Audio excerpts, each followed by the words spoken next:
যে বলেন এগুলো সুন্নত, কিন্তু প্রথম যেই তাকবীর বইলা নামাজে ঢুকছেন, দাঁড়ায় নামাজ পড়তেছেন, প্রথম তাকবীরটা ফরজ। এরপরে ফরজ হইতেছে কোরআন শরীফ তেলাওয়াত করা, সূরা তেলাওয়াত করা। কারণ আপনি তো শুদ্ধ করে সূরা জানেন না, আলহামদু সূরাটাও জানেন না। অথচ হাদিসের মধ্যে আছে লা সালাতা ইল্লা বিফাতিহাতিল কিতাব। ফাতিহাতুল কিতাব মানে আলহামদু সূরা ছাড়া নামাজ হয় না। তখন কি করবেন? যেহেতু পারেন না, আপনি ইমামের পিছনে দাঁড়ায় গেলেন, ইমাম যে আপনার পক্ষ থেকে আলহামদু সূরা পড়লো, অন্য সূরা পড়লো, এটাই আপনার পড়া হয়ে গেছে।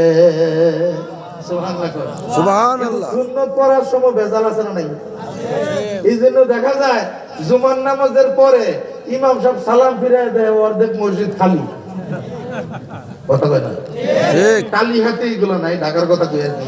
কারণ কি জানেন? জুমার সময় তো হুজুরের দায়িত্ব নিয়ে সব পড়ায় দিছে, এর তো বেশি কোনো কাম ছিল না। এখন পরে যে সুন্নত পড়বো, এখন তো ঠিক মতো সূরা কেরাত জানে না, নামাজ তার ঠিক 5 ওয়াক্ত পড়তে হবে নামাজ। কারণ 1 ওয়াক্ত বললে হবে না, 5 ওয়াক্ত নামাজ ফরজ করছে কে? আল্লাহ। এই উম্মত শুকরিয়া আদায় করো, নামাজ ফরজ ছিল 50 ওয়াক্ত। কয় ওয়াক্ত?